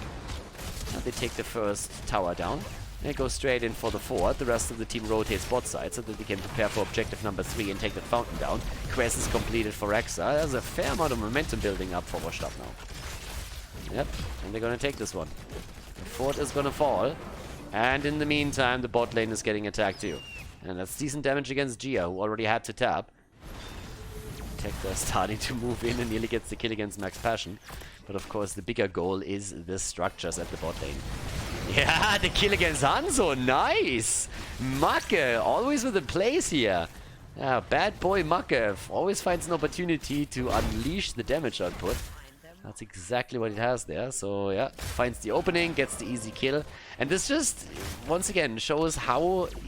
I mean, if you are Hanzo and you are a bit too far out and you have an opponent that knows how to capitalize on that, it's so easy to drop the hit point pool of Hanzo. If he is eating the damage, if he can't evade, then he is in trouble. And Macke just finds these opportunities time and time again and exploits them just viciously. So that's 9 kills against 7 now, but elite in experience for the Vikings. And despite the fact that they lost the fort in the mid lane, they are still holding on to the fountain at the bottom of the map. So nothing's lost from their perspective just yet. And you have to consider this for a second. They lost 2 protectors now. This is the second protector they just lost. So, given the circumstances, they're in a great spot. They even had an experience because of all the sideline soaking that Leo has pulled off throughout the entire game. Okay, so now we have 42,000 damage for Li Ming. And what else? 47 for Hanzo. Fight for another healing beacon. There's a lot of items though for Washed Up. They use one healing beacon to get another one. Yeah, easy exchange. Nothing lost for them. Steal the healing beacon away from the opponent. Grab a little bit of experience in the process. And with that now, 9 kills against 7 right here. Still trying to chase Dequaza. Great Entomb. Where's the follow-up though? Li Ming gets stunned out and can't set the combo up. Well played. Really well played. Zoning out Li Ming like this was absolutely perfect. If she gets an easy shot against Dequaza, that could result in a kill against Rexa. So nicely played by Washed Up. Keeping the heroes alive, turning it around against Leo, and that's a kill. The Ghost once again. Going down here, and yeah, 10 kills against 7. it's a pretty nice play when it comes to these coordinated kills. And when it comes to team fights, it's not that we're seeing like a massive fiesta anyway yet. But we see very nicely coordinated kills against individual heroes, and always 1 or 2 player setups to drop a target quickly that they can find somewhere on the map. Entomb setup for Li Ming, maybe a sleeping dart that sets the target up here, the void prison that we had earlier, or an Hanzo arrow that just locks the target down just enough for the rest of the damage to come through, and maybe even a root lockdown from Malfurion. With 20 talents in, that means we're also getting the Shadow Mending, so gets a little bit more sustain through that. 20 is soon gonna drop into the hands of the blue team too, but that small window that exists now is something that the Vikings want to use to take the fountain down. And that should actually happen. If you can destroy the fountain, you're putting yourself in a decent spot for the objective. The problem is that Macke might die for it. Macke is low, gets booped back in, and is dead. Nice effort attempting to teleport away here, but it's not successful. And now with Macke down, this is the main damage gone, and the objective has already been announced. They're trying to turn it though. They're trying to turn it, and they're going for Rexa. Moshpit interrupted, booped out, feign death, slides away, has the ball of the storm, locked down against Zeratul, and he escapes again. Gia, Jesus, skin of his teeth, able to make it out, but of course a lot of damage now unloaded onto the fort. And the team is already rotating over to steal even more turrets away. They have the opening now. Another 30 seconds for Macke to come back, and he was really the linchpin in all of this. So with 52,000 damage, he's second highest damage in the game. Zeratul hasn't died yet, by the way, which is honestly incredible considering how this game has been played out so far. He was in so many situations where he barely made it out, but he's always just making these razor-sharp plays where he just goes in, knows exactly how deep he can go, and then manages to escape. For now, Still the big lead though on the objective. And the third protector, that would definitely hurt. Washed Up already had 2 and couldn't really accomplish as much as they probably anticipated. But with the third protector, that would definitely change. Now, Li Ming is back. Li Ming is on the way. So there is a chance for the Vikings to make the fight happen here. And they need to. They're already sneaking in with Gia at the bottom here. There's the fight. They're trying to go for the setup. Combo against Rexa, against Misha. The arrow goes wide, doesn't connect with anything. Zeratul is low, but he's still able to get out once again. The nano boost on. Li Ming allows it to take Misha down, but there's no hero kill just yet. And there it is. Malfurion is dead. They look for more. The feint death. Leo is dead. They could maybe go for ETC. He's trying to go for Nick here, but Ana is already down. So is Rexa, though. It's a complete bloodbath. They go for Hatsu Hops, but Masquerade with a kill against Li Ming. ETC is dead too, and the only survivor is Gia. They get the protector, and now they have the opportunity to go through that bot lane. How is Gia surviving through all of this? That's the bigger question, though. That guy just does not die. Yeah, and they are just crushing this right now. Bottom keep is definitely a goner. I'm not sure if they can really go for core because, well, the heroes should be back in time to set up a bit of a defense, but that fight was definitely a huge win now for Washed Up, and they are trying to do as much damage as they possibly can. And of course, in addition to this, they also have still that top lane push going. It's not really going to threaten the keep anytime soon, but it's definitely going to be enough to take that wall down. And 2 misses. Hazorbs dodges the Buried Alive. That's actually huge. If Buried Alive connects, Gia might get the kill. Gia has to be careful here, though. He's already getting hunted down by Hazorbs. But they're trying to go for the keep. They might not even get this one, to be honest. They might not even get the keep here. The keep is still in play. They didn't have Malfurion, and they just don't have the resources to go for it. Zeratul has now defended the top lane. We are definitely going to see Protector number 4 in this one. Can they get the kill here? Nah, they can't. Yeah, it's actually a really, really slow one. A lot of kills, though. 24 kills, more than a kill a minute. Alright. They have another 20 seconds on this one. Still poking around. The forts are all gone, so there will still be catapult pressure. But this is a nice game. It was a good defense too. Can you imagine if the Entomb with the Buried Alive of Leoric has actually hit Junkrat? Gia would have not missed out on the opportunity to get the kill there. Now, talking about opportunities, looked for another one against Hazorbs. It's 5 versus 5 territory now. And it's all about the items again. There's 2 turrets available on the map, and the healing beacon, and of course also the camp, so everything is up right now. So it's a big question of where you go first. Red team decides to go for the turret, blue team decides to go for the healing beacon. And they should be able to get this one, because Li Ming isn't here yet. Well, but they're not actually snappy enough. They're not making the play quickly enough, and that means that Li Ming is actually going to be here for the fight. And in that close quarter corridor, she might be able to get mad damage out of a well-placed orb. And is looking for exactly that. Leo's already sitting at the side here. What he wants, we all know, he wants to go straight in for the Entomb. Which would be a problem. Mal'Ganis comes in. They're still dodging around it. Look at Misha. On point. Literally. Leo in trouble. Makes the way out. And here comes the setup. And they steal it away. No problem. Junkrat controls it with the mine. And is able to lock it in for the team. Mal'Ganis channels it. And now they fall back down to the bottom of the map to take the turret too. There we go. Well done. Washed Up. It's game 3, guys. Again, map 3 in the best of 5. It's a lead in structures, and the next objective is going to spawn in the mid lane, where incidentally we actually still have a fountain for Washed Up, so that gives them once more that lead because they can pre-tap before they head into the fight. But I can already guarantee that the Vikings are at least going to try to get close enough so that they can drop a little bit of damage on it. The wall is an issue. If not for that, Maka would have probably already gone there and tried to execute some damage. Couldn't get that done though. But, yep, there we go. Alright. Down here. Let's see.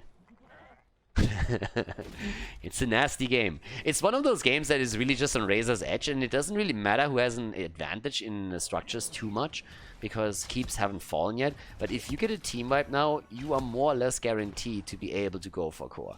Maybe not... I mean, for the Vikings it's a little bit more difficult, because they would have to rotate towards the top lane in order to make that happen, because that's the only lane where the fort was eliminated. But for Washed Up, I mean, bot lane keep is already incredibly low and the wall has fallen, so they have the easiest setup to go for core if they can kill enough heroes. Or grab the objective, I mean, both is true. But let's get this one up. There's already the announcement. Camps again taken. Leo's trying to push the top lane out a little bit. The only two heroes that haven't died yet, Junkrat and Zeratul. It's incredible. 185,000 siege damage from Leoric, 67 hero damage from Li Ming, 77 from Hanzo. And if they got to Hanzo, he's gonna be dead. Marke has the entire time tried to take Hanzo down whenever he has a chance. And with Zeratul just sharking around and trying to make the plays, yeah, of course, that works too. Another item up on the map. And are they gonna let this one slide? Seems like they do. The position still a little better for Washed Up now. They have that fountain. They have the early lead on the objective. Everybody is just still trying to figure this out. Oh, the sleep set up. The root. Misha wants the hit. Oh, the Void Prison. And now we have a problem for Washed Up. There's the opportunity. There's slide. Is there going to be a mosh pit at some point too as a follow-up? They're going for Leo first and Leo is dead. Void Prison setup didn't do anything for them. Didn't do jack shit. There's the silence, the slow. There is everything. Sleep action, and they go for Ana, and Ana is down. The mosh pit on the other hand. Hanzo dead, ETC dies. Make looks for resets, and Gia is again barely escaping the fight.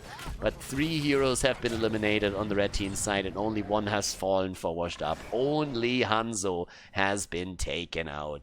Top lane is still pushing, 94% on the core now. And another fantastic setup here for Washed Up as they grab Protector number 4 to seal the deal on the bot lane, making the rotation slowly. Leo is already back.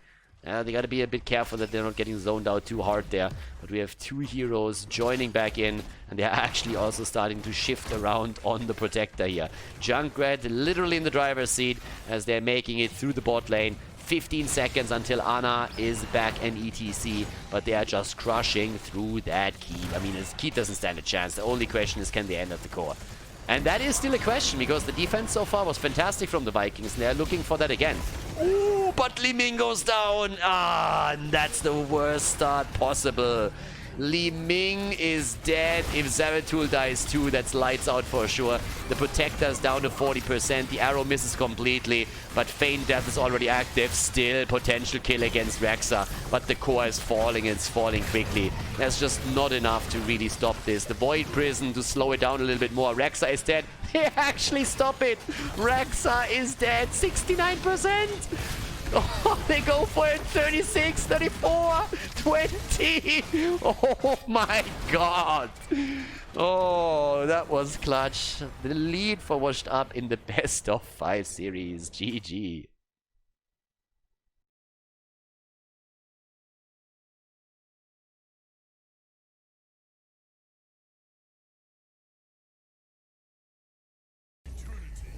Battlefield of Eternity, Game 4. The lead goes to Washed Up. Map choice was taken by the Vikings. Unless they actually switched in the lobby, so if they snuck a quick switch in, that's different. But at least initially, that's how they had the lobby set up. So, let's see. Yeah, the Vikings are actually behind, so they need to win 2 in a row now. And yes, indeed, they chose the map, so it's now first pick, first ban for Washed Up. I would be quite shocked to see Hammer not banned against Washed Up. I mean, this is one of the maps where Hazo plays it the most. So, right now, you have to actually make sure that you get Hammer out of the picture, and then it's once again a question of how do you play around Deathwing. Is any of the teams willing to let Deathwing through? Or is Deathwing gonna get banned? Because if you have to ban these heroes out, you obviously leave a lot of other heroes on the map. Hanzo might be open, Vala might be open, Greymane, great heroes to go straight in for the Immortal. Oriel gets already banned out here.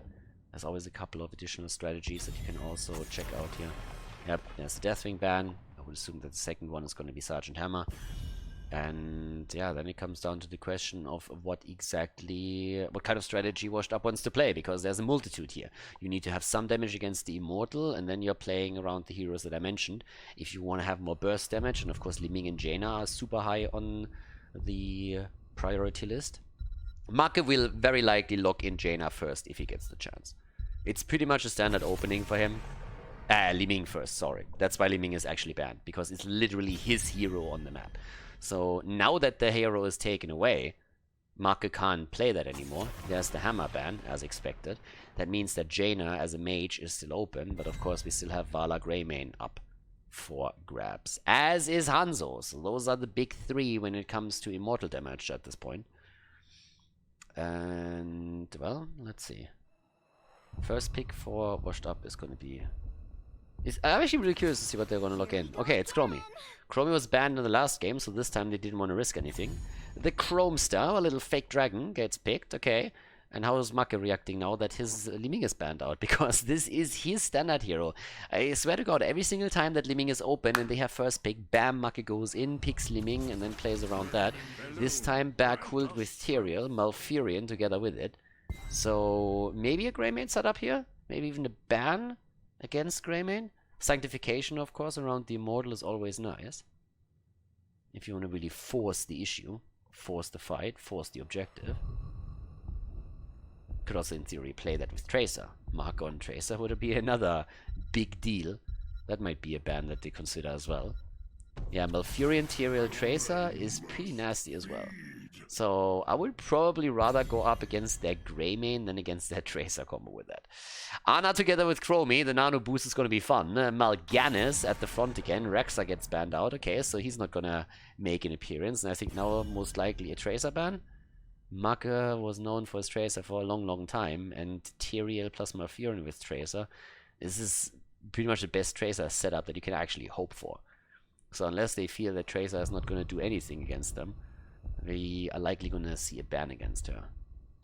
But actually they're hesitating for a long time now, so might not happen. There it is. Tracer ban. Okay, so that leaves us with Vala, and it leaves us with Greymane for immortal damage, which they could now use. I mean, Hanzo's open too, but the other two, I would say, would even give them more with Tyrael, but apparently I'm wrong. They go for Hanzo regardless. Okay. Well, Maka hasn't chosen yet. Can still head into one of the other two heroes that I mentioned, which I would have actually assumed they would pick first. Haha, they go for that Uther style. Yeah, get all those stuns in. Try to get the stun lock going. A little bit one of NA. I mean, this is full on NA meta. In NA, Uther by now is actually getting banned on the first position on a lot of maps. On Europe, Paper My Lady has actually started to play a little bit more with this Uther style on the side lane.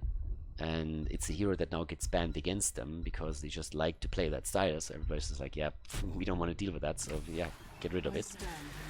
But looking at the setup that we see for Washed Up, this is nasty. Going through Arthas and Mal'Ganis at the front line is going to be trouble. And then you have Vala together with that and Chromie. That's an enormous amount of poke. So Reyna is in as the last pick for the Vikings, and boys, I mean, I'm eager to see how this one ends. Right now, Battlefield of Eternity, it could be the final map in the series, but let's head in. It's a best of 5 at Division S Europe, Washed Up against the Vikings. Game on! Washed Up against the Vikings, game number 4. On the left side, ladies and gentlemen, Washed Up in blue, Dequaza on Arthas with Banana on Ana, Nick on Vala, Masquerade on Mal'Ganis, and Hazu Ops on Chromie. And on the right side of the map, Make on Reyna for the Vikings, currently behind in the best of 5 series, Berghult on Tyrael, Skok on Malfurion, and Uther, the offlaner, played by Max Passion, right here. So with that, we have Gia on Hanzo. Uther, a little bit of an NA setup that we're now seeing from the Vikings. You should never go full NA, which they are not really doing, because Uther is played as a tank on the North American side, even after Blizzard took some of his hit points away. So what we're seeing instead now is that Uther side lane setup that we've seen a few times now in Europe too. It gives you quite a few things. It opens up your level 10 for more stuns, so that you actually go into the Divine Storm. You have Benediction on 16, get a lot of stuns and sustain through. You have him at the front line. It gives you the double healing for your back line. There's a couple of good arguments for it. It's not really something that's played a whole lot in Europe, but we've seen a few of the lower teams dabble in it every now and then. Paper My Lady, as I said previously, has actually played that style quite a bit. In this case, the Vikings are currently trying to be successful with it too. But, well, let's see. For now, we have Monster Hunter on level 1. Traditional arrow build for Battlefield of Eternity, as you would already suspect. Vala is trying to help out at the top a bit. has actually shown and needs to immediately move up towards the camp. I mean, usually when you have a hero split from the foreman and go up towards the top, then yeah, you want to go for the camp there. And in this case, as Vala already sees that the bot camp is being taken, she immediately starts moving topside again because she wants to at least make it a 1-for-1 camp trade. So a little bit of a weird setup for them now. Initially, the idea of the Vala rotation was to attack Uther and make him, like, put him into a losing lane. But now that Vala was already halfway down to the bottom of the map, it meant also that they could not take the topside camp. So now they're in this awkward limbo where you have to decide where you want to head next, but you can also lose the top camp, and they will, as we have multiple heroes on the red team side rotating towards the camp. So it's a little bit of an awkward spot that Washed Up is in. What initially started off as a good idea backfired slightly because they couldn't get that through, and the Vikings reacted very, very swiftly on the bot lane. So now they're going to walk away with 2 camps against 0, which will give them a slight lead in experience, and to top it off, also result in them having a little bit more pressure on the lane. Thanks to, of course, the camp that they currently have here. Okay, so with this, well, there's already Gia nearly down, and yeah, not even Hanzo can jump that far. So that's the first kill right here for Washed Up as they take Hanzo down. Level 4 talents on both sides. But as I said during the draft, I mean, this entire setup that we have for the blue team is pretty nasty to break through. Even with all the stuns and the CC that we see from the Vikings, it's going to become tricky. And I'm very, very interested to see if that Uther style works out for them. So far, it was only semi-successful, honestly, in the European realm. NA has a weird meta in and of itself when you look at it from the European perspective. So there's a lot of things that they are playing over there that you can't just get away with in Europe. I mean, for example, Lunara every now and then gets played in Europe too, but we had a couple of matches now on the, yeah, Uther dead, a couple of matches on the North American side where Lunara gets picked 3 or 4 times, which is something that in Europe would get punished eventually, since her hit point pool is something that makes it very difficult to keep her alive if attacks against her are well coordinated. With a kill against Uther now, we have still an advantage for Washed Up, and the halftime show was a more or less even trade. It's just, of course, exactly where Gia in particular on his Hanzo is coming in play. He is the Immortal King. Oh, good damage from Chromie. Yeah, it was good Chromie damage, but they're still fighting for the Immortal, and Vala on the left side is getting her Monster Hunt into action, which also means that she can't stack her level 4. But they're gonna win the... Oh, Marke. Careful, bro. Yeah, they're gonna win the objective, so the blue team walks away with the first Immortal here. Oh, nice damage against Marke. What a flank from Nick. Nice! They get the second kill, and now they're actually starting to hunt the rest of the team too. That is brutal. 3 kills and the Immortal. Oh boy. They are off to a fantastic start. 5 kills against 0. Level 7. Oh wow. That is going to hurt. That was pretty crazy. That was actually really, really nuts here. Bottom of the map, the side lane setup where the Quasar's just saying, Uther, stay away, bro. But this is a bad opening here on the 4th map for the Vikings, and it's a really important map for them. They need to win this one if they want to still stay in the series and force the final map. But at this point, Washed Up is just looking like they want to take this down quickly. The entire top 4 is already down, including the Fountain, and they still have a mad advantage. I mean, just look at this experience gap. We are this early in the game, and the experience lead is just absolutely fucking fantastic. Now the rotation to the bottom is putting some damage onto Max Passion, and that's 6 stacks, and they get the kill against Uther. Uther gets locked down, 2 additional stacks for Vala, and they are murdering the wall over here on top of it.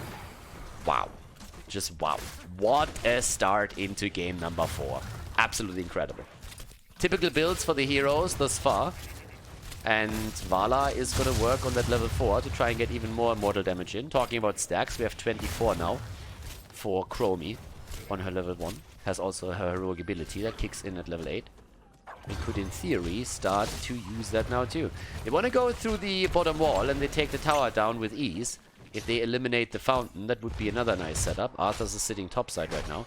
The problem that is going to occur for the Vikings is also that level 10 will be a massive issue once that the objective is in. And actually they're flanking for Jimmy. And Jimmy doesn't have an escape. Jimmy does not have an escape tool. He is dead for sure.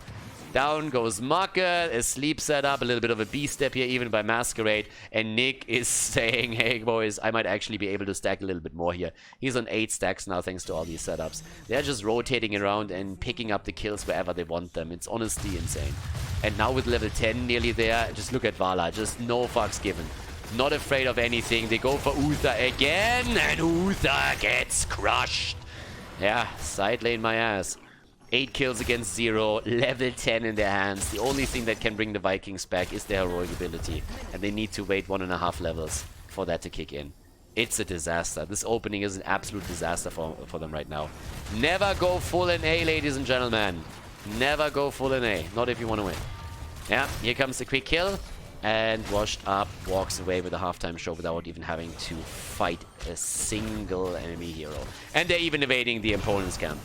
Easy invade. Easy. Ah, easy. Vala. Vala. Vala. Ah, she lives.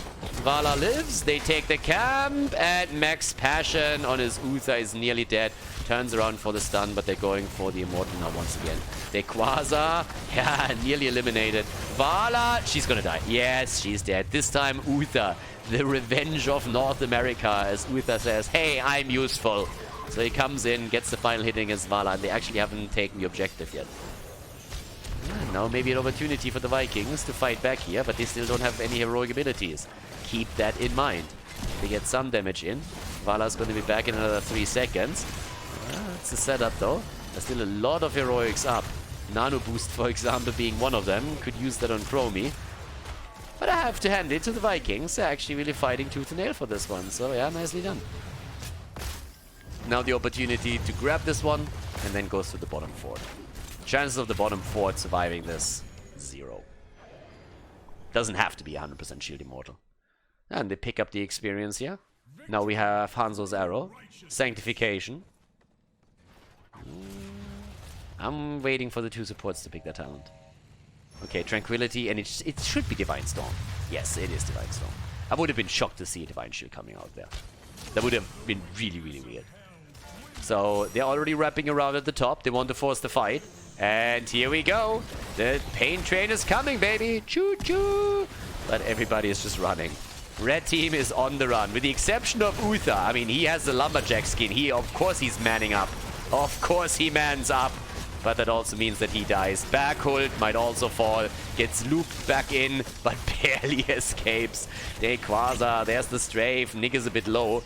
Marke able to rush out before he gets dropped, but that's 9 kills against 1. Level 12.5, and thanks to the Immortal, they get the pressure against the wall at the bottom of the map now too. Opening this one up is great for the later stages of the game. They're even going to be able to get some damage on the keep itself, which is actually insane. It's not going to be a lot, but still. Arrow comes. Arrow doesn't really do anything. Vala is by now on 17 stacks, I might add. So Vala is getting mad value here. Nick is playing his heart out when it comes to these quick vaults and the resets. Sitting at 18 stacks. Now they have level 13 talents. Siphoning Arrow comes in. And Nick is about to finish his quest. There it is. Quest completed for him and Chromie at the same time. For the next Immortal, they are absolutely perfectly set up. Yep. Choo-choo! Let's go. And they're already looking at the bottom camp. They want more kills and they're going in again. They go for Uther once more. Max Passion! The follow-up from Arthas is perfect. And Uther just gets dropped. I mean, look at this. 5 kills on the off-laner. Uther has now died 5 times. Bergholt gets attacked. He's trying to jump out and he's not making it. Looks for the trade value. Hazorps! The tactical pause! Look at it! They're debating. How do we save Nick? Obviously just kidding. I have no idea what exactly went wrong on their part, but they are currently just crushing this game. 11 against 1. On the damage side, Vala with 36,000, but Vala might actually die. Tyrael might get the trade value. I mean, I don't think she has a vault ready. She's also a little bit low on mana, but it should still be enough if she has the cooldown, but I don't think she does. And she doesn't die. Oh, that's unfortunate. It would have been so awesome if that would have been the value that gives them the kill against Vala finally. So yeah, down here to the bottom of the map. Another camp is already about to be taken. Bam, here we go. Camp is claimed. And it's just a matter of the objective now. Guys, it's 11 kills against 1. Whatever I expected from game number 4, it wasn't really that. This is slightly crazy. 14 against 11. Chromie now with her talents as well. Goes straight on her 16 with shifting sands. Has of course taken the timeout. And yep, the gnome is getting nasty. Okay. So Orbs just waddling around here. And it's damage time. Red team has to fight. They need to do something. They're YOLOing in for this. Talent or no talent, doesn't matter. They don't have a choice here. So off we go. They're already starting to jump out. Chromie is trying to get a bit more damage in. Poking from the distance. Nick also has, of course... Oh, the arrow! The stun setup! The CC is there, but Hazo actually dodged most of it with the timeout. Now they're trying to make the play for Gia. They're forcing them back with the strafe. Sanctification was on the ground. Uther is already getting isolated up at the top, but the fight down to the bottom. Locks Market down first, and that's a kill against Jimmy. There's even more action happening as Chromie is looking for a kill. Vala also vaulting in again for another arrow. Uther is dead. Hanzo survived, God knows how. And Chromie at the same time is now still working on the Immortal. Yeah, playing a solo game here pretty much. Yay! Shut the fuck up and join the team. Yeah, everybody else is already fighting at the bottom. Chromie, on the other hand, goes for the halftime show. Yays around a little bit, and the rest of the team is just saying, like, you know what, we might not even need that. We get the keep first, maybe you can go Koa, maybe not. But Chromie is now trying to do the deed. If Vala makes it over, she can just simply go for a double arrow, and that would be the end of it, probably, but still. So over here, Chromie is just firing away one shot at a time from a distance, slowly and steadily. Whereas down here we have 46,000 damage now for Vala. And yeah, up here, Chromie still doing a little bit of work, but keep in mind, Vala needs a double arrow, and this thing is pretty much down. So over here, let's see. Vala goes in, first arrow is hit. Quest again, quest is completed. Already the core a little bit attacked, but there's no catapults with it yet. Camp goes down. Okay, the arrow against Anna in the back. They're trying to go for the front, but already the ult of Arthurs, and look how they're driving them back again. Strafe is getting used. Gia is about to fall. He's down. Hanzo dead. Malfurion dead. They are murdering them completely. 4 heroes down. Make is on the run. Have fun running away from Arthurs, my friend. And from Nick on top of it too. I mean, Uther helps out a little bit, and he's actually attempting to turn it around, but the rest of the team is closing in. The Immortal is moving to the top. They took that casually as a bit of a side quest. 18 kills against 2. The series was fantastic, but game 4 is definitely an absolute beating, as we have washed up dropping the Vikings. Easy peasy.